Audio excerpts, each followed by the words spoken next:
22 anos de convivência, tem que se acostumar, né? Mas a paz do Senhor para todos vocês. Que bom estar com todos novamente, né? Mesmo que de forma virtual, mas em espírito todos nós estamos juntos, não é? Estamos aí lutando, vivendo um dia de cada vez, né? E esperando aquilo que Deus haverá de fazer em nosso meio. Vamos nesse momento então abrir as nossas Bíblias no livro de Jonas, no capítulo 3, a partir do versículo 10. Paz e Ale. Livro de Jonas, capítulo 3, a partir do versículo 10. A gente vai ler o último versículo do capítulo 3 e depois a gente vai fazer a sequência aí do capítulo 4. E diz assim: Jonas, capítulo 3, a partir do versículo 10. Deus observou tudo quanto fizeram, como se converteram do seu mau caminho e abandonaram a violência. E atendeu às orações do povo, voltou atrás e não destruiu a cidade como havia ameaçado. Entretanto, Jonas ficou extremamente decepcionado com tudo isso e irou-se sobremaneira.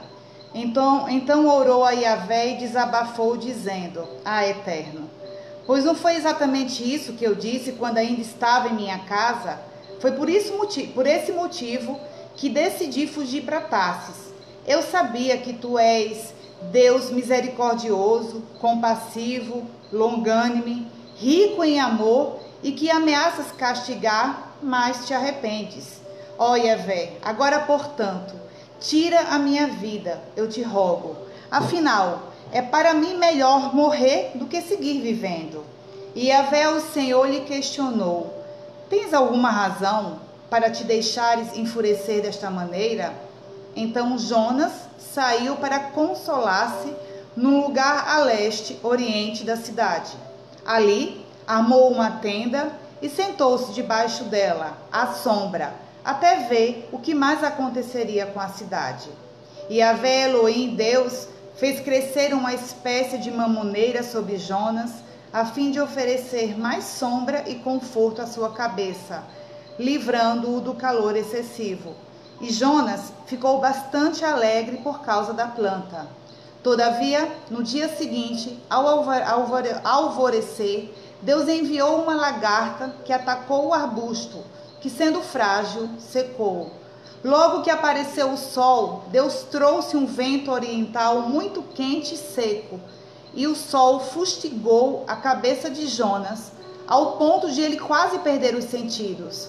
E por isso ele desejou morrer, e exclamou: para mim seria melhor morrer do que continuar vivendo. Contudo, Deus questionou a Jonas outra vez: Tens algum motivo para estares tão furioso por causa da planta? Ao que replicou Jonas: Sim, tenho, e estou irado a ponto de preferir a morte. Entretanto, Yahvé ponderou-lhe: Ora, Jonas, tens compaixão desta planta, embora não tenhas cuidado dela, não a fizeste crescer, nem a podaste? Ela simplesmente nasceu numa noite e na outra morreu. Do lado, Nínive tem mais de pouco entre o bem e o mal, além de muitos animais inocentes. Não haveria eu de ter pena dessa grande cidade? Amém? Vamos nesse momento fechar os nossos olhos, vamos orar um pouco mais ao Senhor, pedindo que Ele possa continuar estando sobre as nossas vidas. Pai, em nome de Jesus, nós estamos aqui diante do Teu altar, Senhor, esse altar ora construído, esse altar ora erguido, esperando que o Senhor possa falar para a Tua igreja reunida nessa noite, nessas lives. Abençoa, Senhor, cada casa, cada família reunida nessa noite, e que o Senhor possa continuar fazendo aquilo que Tu tens feito em nosso meio, Senhor. Muito obrigada pela Tua palavra revelada, obrigada porque nós cremos que o Senhor reservou algo e deliberadamente o Senhor haverá de derramar. Eu me coloco, Senhor, à Tua disposição para mais uma vez ser um instrumento Teu, Senhor. Usa-me apesar de mim, usa-me apesar das minhas limitações, para que a Tua igreja possa receber aquilo que o Senhor reservou para ela. Assim nós te oramos. em nome de Jesus. Amém? Queridos, o livro de Jonas é um livro extremamente curto e geralmente quando a gente escuta falar de Jonas, não tem como a gente não associar Jonas à situação que mais nós conhecemos, né? Até as crianças conhecem bem a história de Jonas, né? Eu vou fazer um breve resumo do início, porque a maioria de vocês já conhece, para que a gente chegue de fato ao capítulo 4, que é onde eu vou trabalhar nessa noite, onde o Senhor saltou o meu coração essa semana, essa palavra. Jonas foi um profeta levantado por Deus que tinha um caráter bastante difícil, né? Ele tinha uma personalidade bastante difícil, para não dizer desobediente e teimoso. Nada que nenhum de nós somos, né? Nenhum de nós aqui, ninguém que está assistindo essa live, né? Tem teimosia e nem tão pouco desobedece, né? As ordens de Deus. Eu creio que não, né? Eu creio que isso só foi com Jonas. Então Deus levanta Jonas e dá uma missão para ele. Deus manda que ele vá até Nínive para anunciar algo da parte de Deus, né? E Jonas, então, num primeiro momento ele teme, porque os ninivitas, né? O pastor até pregou a respeito dessa mensagem, né? Desse texto, essa semana no tempo de orar. Porque os ninivitas, eles eram reconhecidos pela sua violência. Era um povo extremamente violento, era um povo incrédulo, era um povo que cometia muitas crueldades, né? Cometiam saques. Era um povo extremamente levado à prostituição, ao esoterismo. Era um povo que fazia rituais de bruxaria e exploravam muitas pessoas comercialmente falando. Eram aquelas pessoas que a cidade de Nínive era uma fortaleza e os requintes de crueldade, eles chegavam a decapitar pessoas e pendurar às portas da cidade a cabeça das pessoas que eles tinham esses requintes de crueldade. Então, os ninivitas não eram um povo que nós gostaríamos de ter acesso, que nós gostaríamos de visitar, né? Porque era um povo extremamente difícil e cruel mesmo, um povo violento. E Deus manda exatamente que Jonas vá para anunciar algo que eu começo a imaginar e entender um pouco o coração de Jonas, porque Deus havia levantado Jonas para levar uma mensagem de destruição para Nínive. Não era para falar a respeito do amor de Deus, não era para falar a respeito de um Deus que havia escolhido esse povo para a redenção e que Deus haveria de cumprir uma promessa com eles nesse aspecto de misericórdia. Pelo contrário, Deus manda que Jonas vá até Nínive com esse contexto todo que nós estamos falando aí, um povo extremamente duro, um povo extremamente difícil, e fala para ele dar um recado da parte do Senhor, que Nínive só tinha 40 dias para ser exterminada, para ser destruída. Vamos tentar aí passear um pouquinho no texto e contextualizar isso. Imagina se Deus manda que a gente saia aqui em Gravatá, por exemplo, num carro de som, anunciando aos 4 cantos, né? Chega nas rádios, pede um espaço nas rádios, nos veículos de comunicação, e Deus manda anunciar que em 40 dias Gravatá será destruída. Né? Imagina a retaliação que isso poderia causar. Imagina como o povo iria reagir sabendo que uma pessoa está se levantando no meio da comunidade, no meio da cidade, para anunciar a destruição. Então, foi isso que Deus de fato colocou nas mãos de Jonas. E aí Jonas teme essa missão, porque de fato não seria algo fácil. E aí, o que ele faz? Nós já conhecemos um pouco, né? Ele compra uma passagem de barco e ao invés dele ir para o destino que Deus havia colocado para ele ir, né? Responsabilizado ele para ir, o que ele faz? Ele decide então ir para Tarsis, que era um caminho totalmente oposto. E aí o livro, ele vem exatamente, o livro de Jonas, ele vem recheado de milagres, de situações que aos nossos olhos pareciam muito difíceis, mas para nós compreendermos a soberania e o comando de um Deus que tudo pode, né? Porque o que acontece? Primeiro, Deus manda uma tempestade.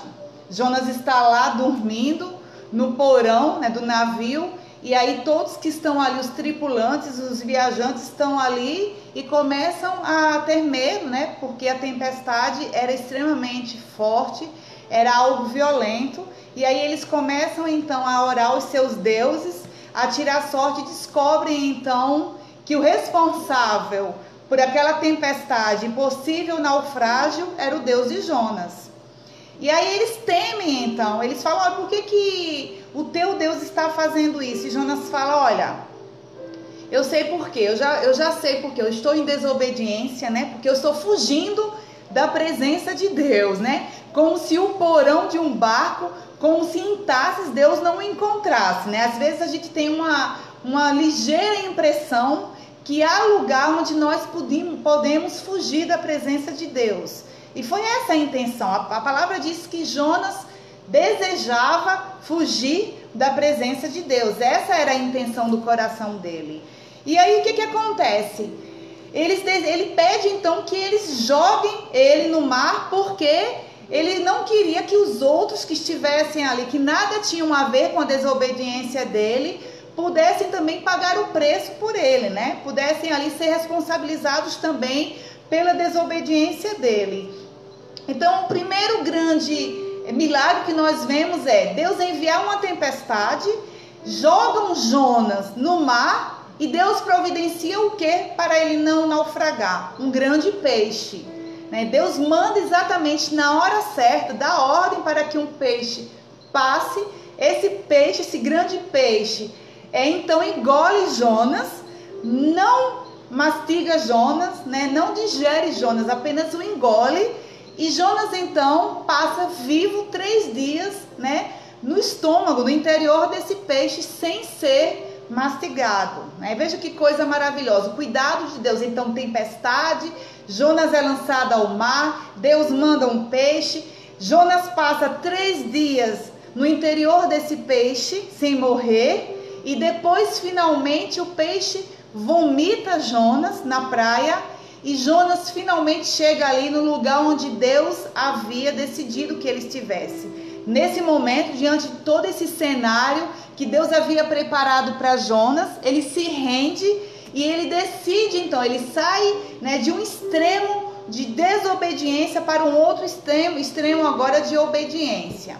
Nínive era considerada uma grande cidade. Uma cidade tão grande que para atravessar ela de um extremo ao outro seriam necessários 3 dias.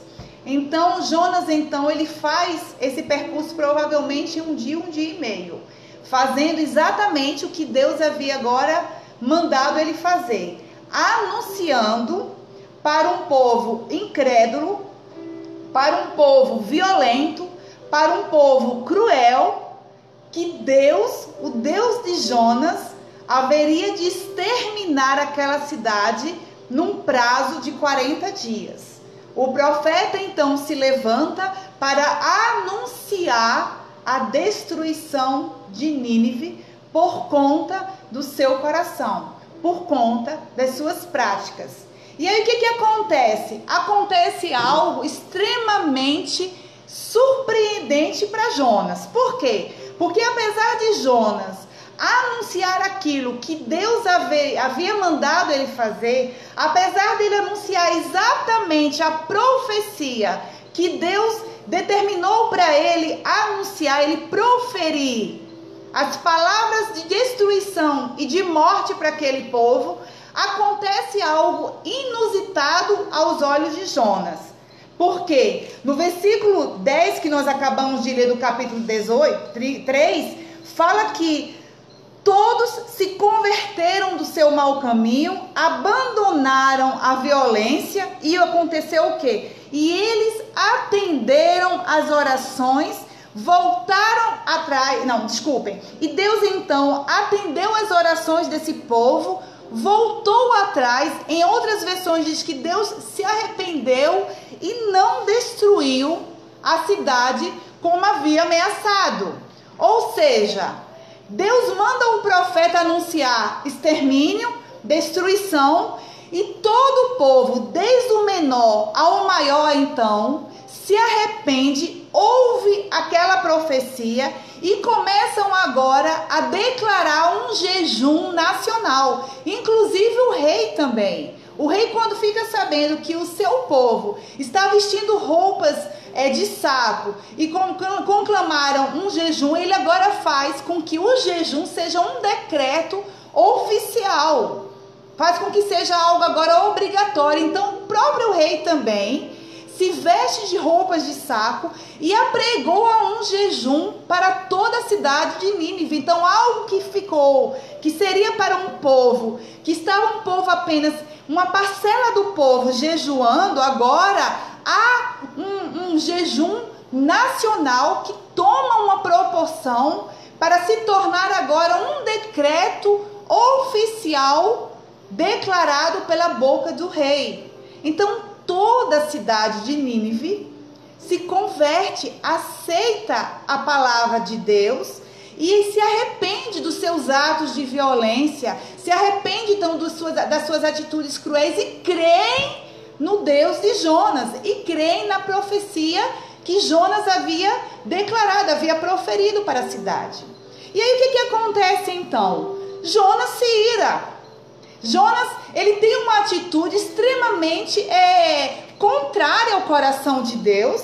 Ele tem uma atitude de rebeldia mesmo. Eu fico imaginando, e isso me saltou aos olhos, porque qual pastor, qual pregador, qual evangelista e missionário que, levando uma palavra de Deus, essa palavra chega ao coração das pessoas, ao ponto das pessoas entenderem, deixarem que essa palavra gere vida nelas, gere transformação e não se alegra? Qual de nós, chegando numa cruzada, chegando num grande evento, anunciando a palavra de Deus, e essa palavra gera um resultado e o nosso coração não se alegraria? Claro, seria o resultado da palavra seria exatamente o resultado, o fim, a finalidade daquilo que Deus quer, que é o arrependimento, que é a mudança de direção de todos quando escutem a palavra. Então, Deus alcançou o coração e Deus mudou então a decisão que seria de destruição e extermínio. Deus então contempla o arrependimento do povo de Nínive e decide então, por arrependimento, por encontrar corações quebrantados naquele povo, corações de fato dispostos a mudar os seus maus caminhos, a mudarem a direção no qual eles estavam caminhando. Deus reconhecendo a motivação então do jejum daquele povo, tentando abrandar a ira de Deus. O que Deus faz? Deus fala, então eu não vou destruir. Deus então decide revogar a decisão de destruição. Então Deus então muda a sua decisão, muda a rota de destruição. Aonde seria destruição agora, o Senhor vem com compaixão. Aonde seria agora extermínio, Deus vem com mansidão, com benevolência. Então Deus vem e alcança todo o povo ninivita com a sua benevolência, porque o Senhor é grande em misericórdia, as suas misericórdias são grandes. Essa é a natureza de Deus. Mas aí, contrariando o coração desse profeta teimoso, desobediente, agora o Jonas se mostra totalmente irreverente e totalmente contrário, porque ele se revolta, ele se ira com a decisão de Deus. E aí ele começa então a ficar decepcionado com o que Deus faz e faz uma oração para Deus. E ele fala, Deus, foi exatamente por isso que eu decidi tomar o caminho de Tarsis. Ele começa então a argumentar por que ele havia decidido desobedecer. Ele fala, eu sabia que o final da história ia dar nisso. Eu sabia que o Senhor, sendo longânimo, sendo cheio de misericórdia, sendo compassivo, no final, eu sabia que o seu coração iria se encher de misericórdia por esse povo e o Senhor não iria fazer aquilo que o Senhor fez. Eu não sei se o coração de Jonas estava muito mais preocupado com a sua reputação, porque a profecia dele então foi anulada, né? Aquilo que ele profetizou, Deus anulou. Então eu não sei se Jonas estava sendo tomado aí por um sentimento de frustração, porque Deus decidiu então não cumprir aquilo, a missão na qual Jonas havia sido determinado a fazer. Eu não sei o que encheu o coração de Jonas, porque ele fala, tá vendo que isso não ia dar em nada? Tá vendo que o Senhor não ia destruir? Por isso que eu decidi tomar outro caminho. Sabia que o Senhor ia se encher de amor por esse povo, sabe? E Jonas então, ele começa a assumir agora um comportamento de egoísmo mesmo, porque ele tinha os ninivitas como aqueles que mereciam o castigo de Deus. Ele olhava para aquele povo e ele, no primeiro momento, ele desobedece por medo, porque ele sabia quem era aquele povo. No segundo momento, ele agora é o justiceiro. Ele gostaria que Deus, de fato, levasse as vias, de fato, o seu juízo sobre aquele povo. Porque aquele povo, aos olhos de Jonas, não mereciam a misericórdia de Deus. Aquele povo, aos olhos de Jonas, não merecia um favor de Deus. E sabe o que Jonas se parece muito? Se parece com muitos de nós que às vezes queremos delimitar a graça de Deus apenas aos nossos, aqueles que nós consideramos nossos irmãos, né? Quantas pessoas, né, fazem parte de uma denominação e de forma doutrinária não aceitam, não recebem os seus irmãos na fé de outras igrejas, achando que Deus é o Deus apenas daquela denominação. Deus é o Deus apenas da sua igreja, né, da sua placa de igreja, e não Deus de todos.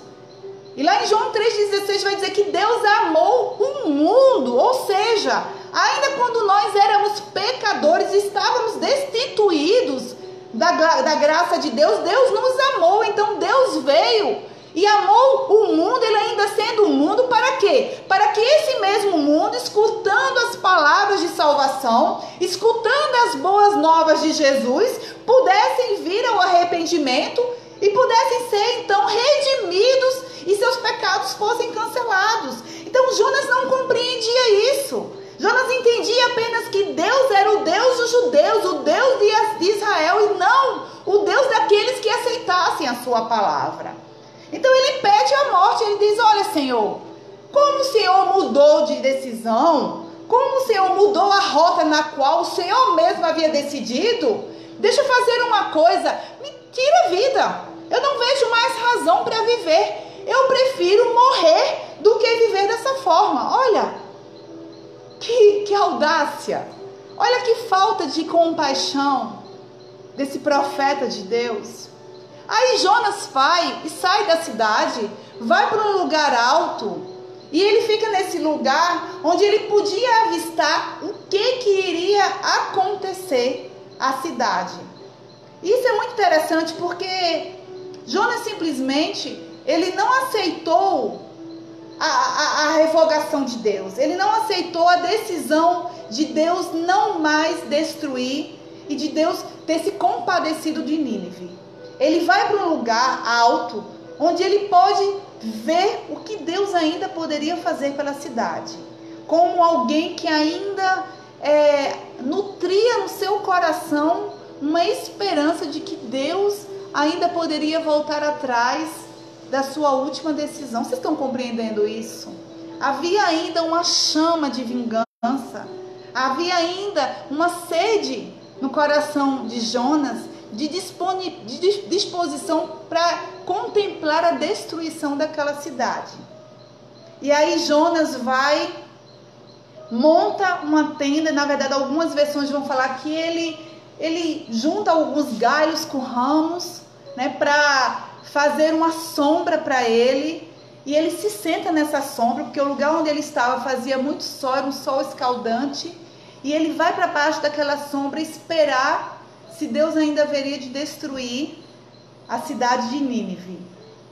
E o versículo que me saltou, e Deus tocou muito no meu coração, esse dia que o pastor estava pregando sobre Jonas, eu fui ler um pouco mais, eu queria ler o restante do livro, então eu fui ler o livro de Jonas todo, E é no versículo 6 desse capítulo 4.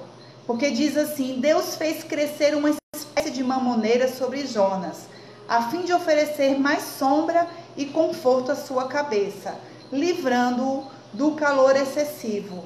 E Jonas ficou bastante alegre por causa da planta.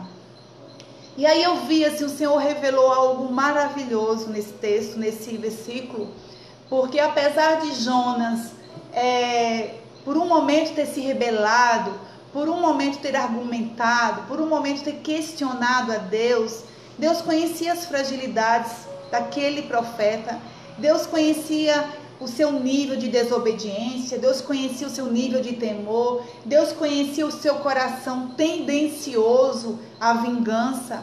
E aí Deus, contemplando a atitude de Jonas, não atende a sua oração de tirar a vida, porque Deus ainda pergunta: é razoável o que você está fazendo, Jonas?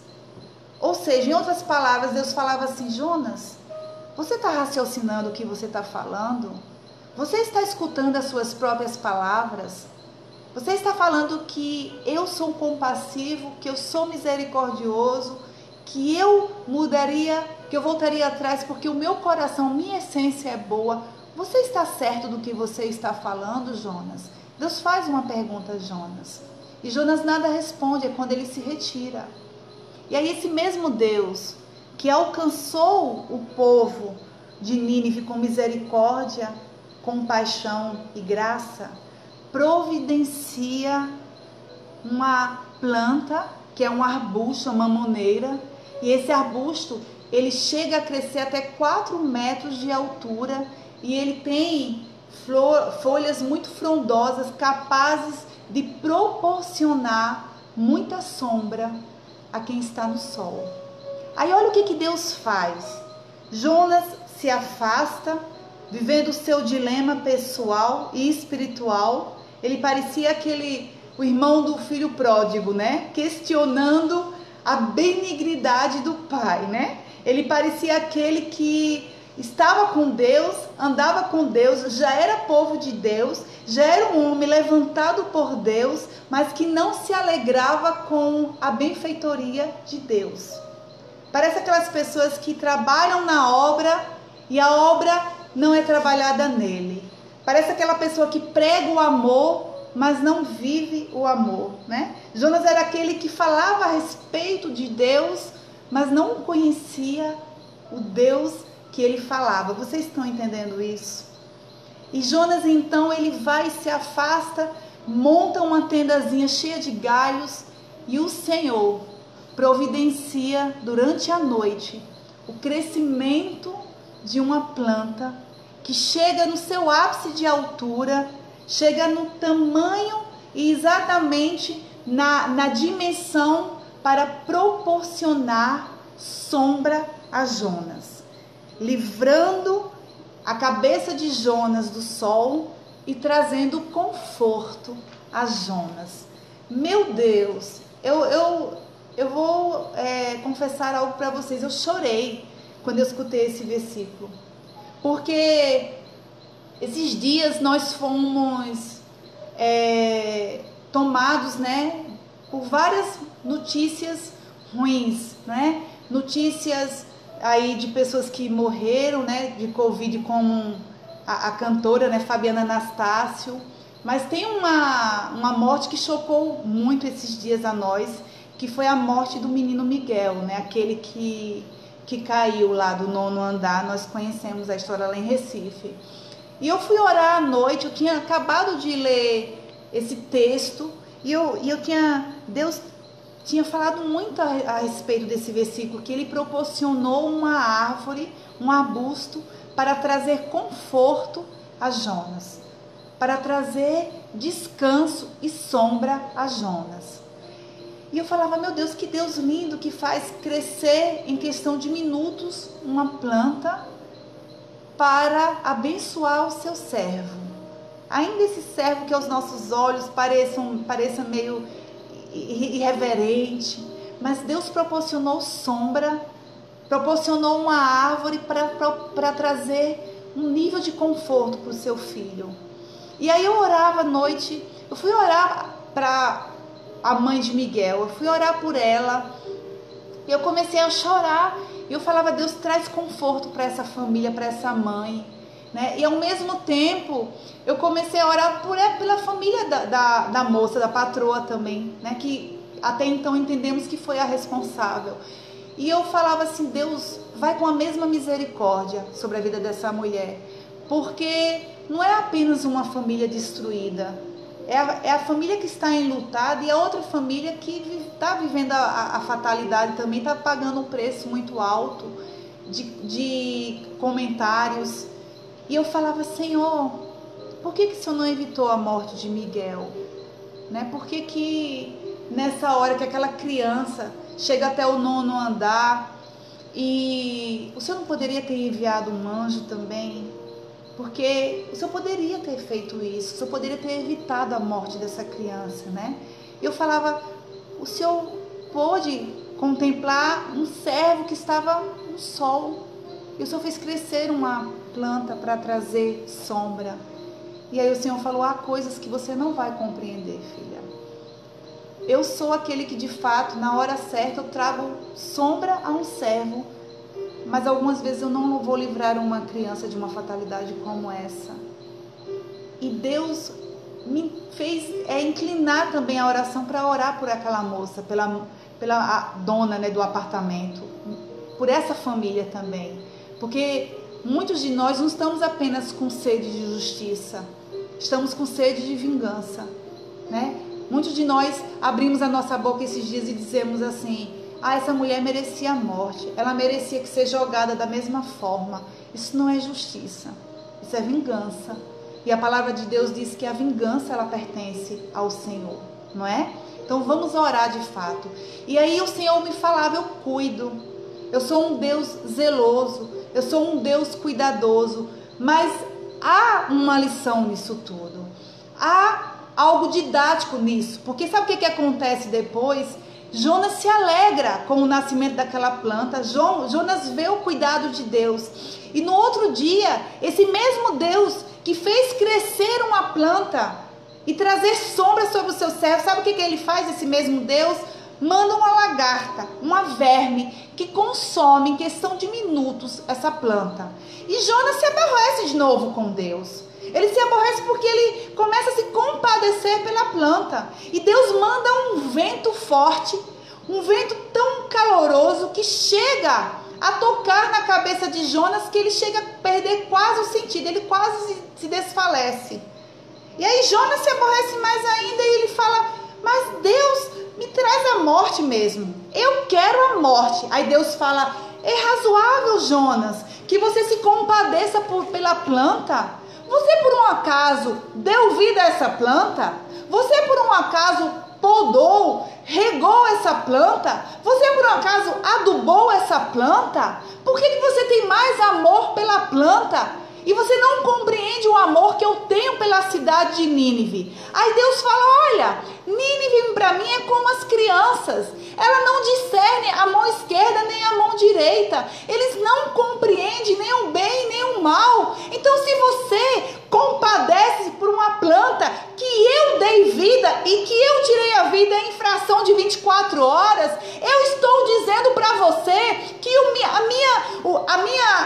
minha misericórdia é extremamente maior pela vida de uma cidade, de uma grande cidade. E alguns estudiosos vão dizer que esses 120 mil habitantes só são as crianças, que Nínive tinha uma estimativa de 600 mil habitantes. E Deus está dizendo: nessa cidade de 600 mil habitantes, há 120 mil crianças que não discernem a mão direita da mão esquerda. Eles não compreendem o bem nem o mal. Então eu estou visitando esse povo, essa grande cidade, com a minha misericórdia, porque eles abandonaram a sua violência, porque eles estão dispostos a abandonar os seus maus caminhos. E aí o Senhor começou a falar a respeito que nós não temos muitas vezes visto o cuidado dele nas pequenas coisas. Nós queremos que Deus venha e cesse essa pandemia, e uma palavra dele seria suficiente para que ele cessasse as mortes, para que ele cessasse As pessoas que estão sendo contaminadas, nós queremos ver o macro de Deus, quando na verdade Ele tem cuidado de cada um de forma personalizada. Deus tem cuidado de mim, de você, de forma individual. E aí o Senhor começou a me trazer outros textos, no qual Ele providenciou refrigério, sombra, alimento e cuidado e provisão para aqueles que tinham uma promessa deles. Quer ver? Lá no livro de 1 Reis, no capítulo 17, versículo 6, Elias, então ele é alimentado por corvos. E a palavra diz que os corvos traziam pão e carne pela manhã, e pão e carne ao pôr do sol. E ele saciava a sua sede às águas do ribeiro. O que estava acontecendo? Elias acabou de sair de uma missão. Chega para o rei Acabe e diz assim: olha, o Senhor está dizendo que vai haver agora cerca de 3 anos e meio. Ele havia profetizado algo desagradável de se profetizar. E aí o que acontece? Elias vai e o Senhor manda o quê? Dá ordem para um corvo. Olha, corvo, de manhã e à tarde você tem uma missão. Você vai levar pão e carne para o meu filho. E a água já estava lá providenciada, porque ele estava à beira de um rio. E aí o corvo, um pássaro, obedecia ao Senhor. Levava pão e carne, levava carboidrato e proteína, e ele tinha água para alimentar Elias no tempo necessário. Quando finalmente a água cessou, a água que havia no ribeiro acabou, aí Deus manda ele para onde? Para a casa de uma viúva. E você já conhece a história, e Deus avisa antecipadamente, já tinha dado ordem àquela viúva para que quando o profeta dele chegasse, desse então para o profeta o último recurso que ela tinha, e ela obedece, e Deus prospera, e Deus poupa a vida da viúva, Deus poupa a vida do seu filho, e Deus poupa a vida de Elias. Deus providenciou pão, carne e água para o seu filho. Quer ver outro texto? O mesmo livro de Reis, 1 Reis 19:6. A respeito de Elias, e diz: abriu os olhos, olhou ao redor, e eis que ali, junto à sua cabeceira, havia um pão quente, que fora assado sobre pedras em brasa, e uma vasilha com água fresca. Tendo bebido e comido, volta a se deitar. Sabe o que tinha acontecido com ele? Ele já tinha feito uma outra missão difícil, porque Jezabel, juntamente com Acabe, manda então levantar todos os seus profetas de Baal para declarar que eles eram que os profetas estavam ali se profetizando a respeito do Deus de Baal. E o que Elias faz então? Começa a colocar em prova os profetas e seus deuses e seu Deus Baal, dizendo que Deus haveria agora de suscitar a ira e derramar fogo e consumir o sacrifício que eles haveriam colocado. Aí sabe o que Deus faz? Deus manda ele fazer isso, e o Elias teme. Elias era homem como eu e você, frágil como eu e você, tinha medo, porque Jezabel diz: ele destruiu os meus profetas, manda avisar a ele, que ainda amanhã, até amanhã, eu vou fazer o mesmo que ele fez com meus profetas. Elias temeu, fugiu, teve medo, aí vai para debaixo de uma árvorezinha, e o que Deus faz? Manda um anjo: olha, anjo, você vai fazer o seguinte: meu filho está ali com medo, mas ele precisa se alimentar, ele precisa beber. Então agora manda pão assadinho para ele, deixa uma aguinha, um canteiro de água para ele. E Elias dormia, restabelecia, tomava água, comia o pão, dormia. Até que Deus, depois de restabelecer o seu revigor, ele faz uma caminhada de 40 dias. Deus conhecia, Deus mandou a provisão imediata e a provisão futura. Deus mandou, quando ele era alimentado por corvos, a provisão imediata, que era o pão e a carne, e a provisão futura, que era na casa da viúva. Deus é um Deus que cuida, apesar das nossas limitações. Aí o pastor pregou essa semana também a respeito de Adão e Eva. E o que acontece quando Adão e Eva finalmente eles desobedecem a Deus, a queda de Adão e Eva, o que acontece? Estavam nus, providenciaram então folhas de figueira para se cobrirem, porque sentiam vergonha um do outro. Deus então vem com julgamento, manda eles para fora do paraíso, manda eles para fora do jardim. Mas aí o que Deus faz? Providencia agora então para ele peles de animais para eles se cobrirem, porque Deus sabia que a peregrinação que eles iriam fazer, folha de figueira não suportaria, mas pele de animal suportaria chuva, suportaria sol e não se rasgaria tão rapidamente. Você está entendendo o que é isso? Deus providencia a necessidade no momento, naquele momento imediato, e a necessidade futura de acordo com as nossas necessidades, de acordo com a nossa demanda. Jonas viveu um dilema, estava ali lutando contra si mesmo, lutando contra a sua ótica, lutando contra a justiça que ele mesmo entendia.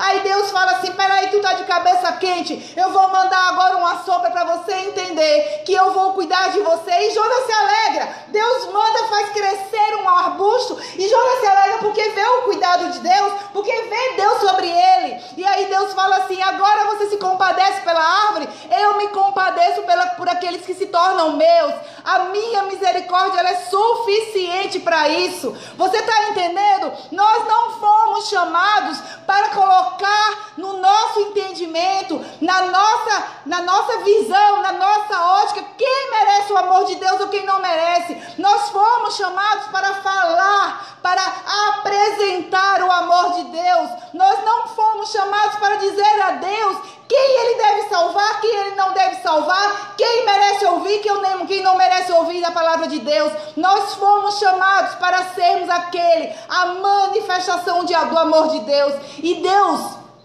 ele cuidou de Jonas, ele cuidou de Elias, ainda com a queda de Adão e Eva, ele cuidou.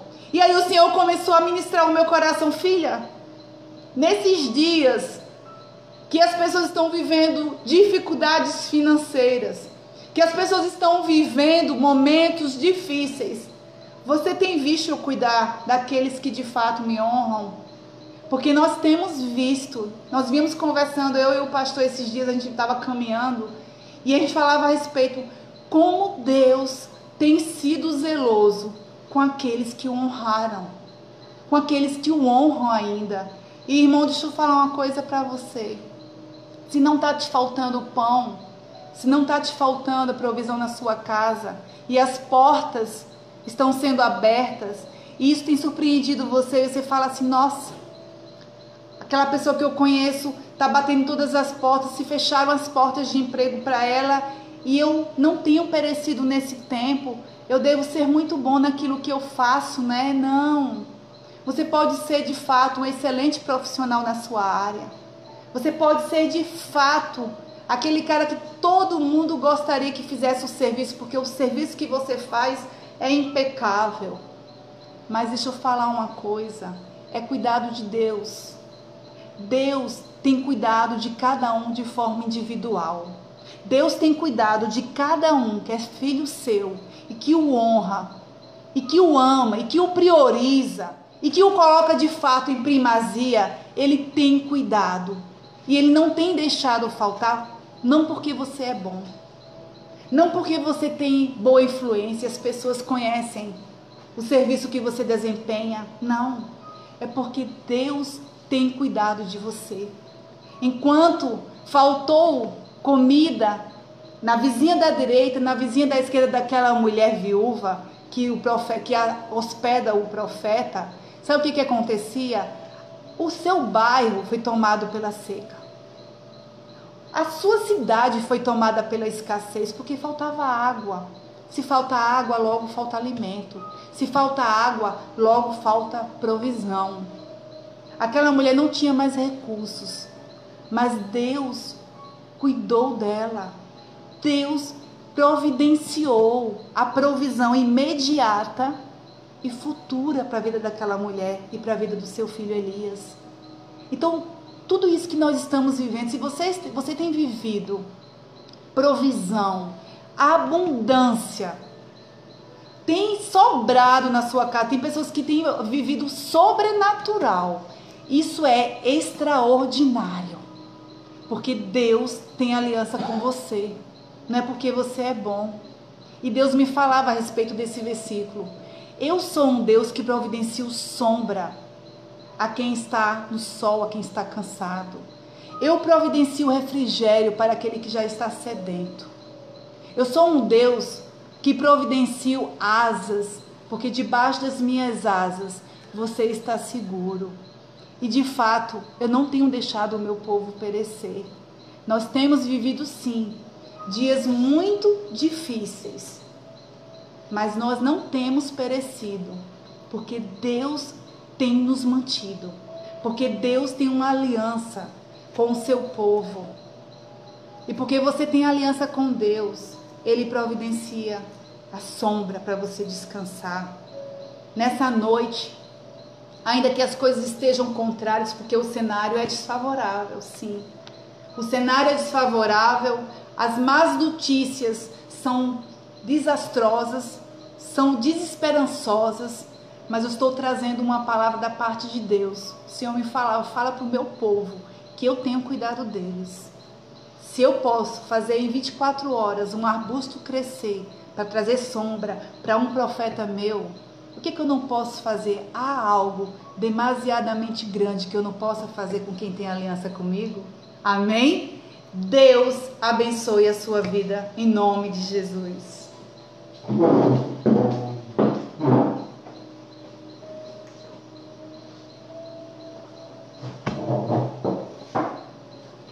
Amém, queridos?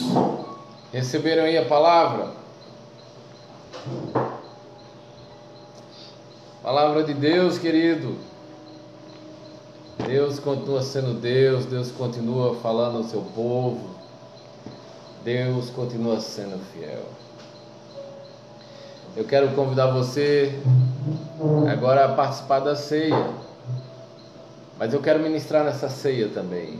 Eu quero falar algo para você, o significado da ceia do Senhor. Não vai embora. Deus tem algo para que você possa aprender. Alguns textos, algumas coisas que sempre participamos, sempre vivenciamos, sempre escutamos, algumas coisas têm caído como luva na nossa mão, né? Como luva, textos têm tomado forma agora. Quando o apóstolo Paulo escreve aos Coríntios, no capítulo, 1 Coríntios capítulo 1, a partir do verso 24, ele diz assim: e tendo dado graças, o partiu e disse: isto é o meu corpo que é dado por vós, fazei isso em memória minha. Por semelhante modo, depois de haver ceado, tomou o cálice, dizendo: este é o meu cálice da nova aliança no meu sangue. Fazei isso todas as vezes que beberdes em memória minha. Porque todas as vezes que comerdes desse pão e beberdes do cálice, anunciais a morte do Senhor até que ele venha. Por isso, aquele que comeu o pão ou beber do cálice do Senhor indignamente será réu do corpo e do sangue do Senhor. Examine-se, pois, o homem a si mesmo, e assim coma e beba do cálice.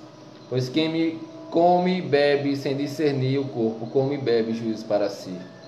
Eis a razão porque há entre vós muitos fracos e doentes, e não poucos os que dormem. Porque se julgássemos a nós mesmos, não seríamos julgados. Mas quando julgados, somos disciplinados pelo Senhor, porque não sermos condenados com o mundo. Assim, pois, irmãos meus, quando vos reunis para comer, esperai uns aos outros, uns pelos outros. Se alguém tem fome, coma em casa, a fim de não vos reunirdes para juízo. Quando as demais coisas eu as ordenarei quando for necessário. Vamos voltar aqui com o Instagram, dei o tempo, né? Completou-se 1 hora, então vamos esperar só um minuto.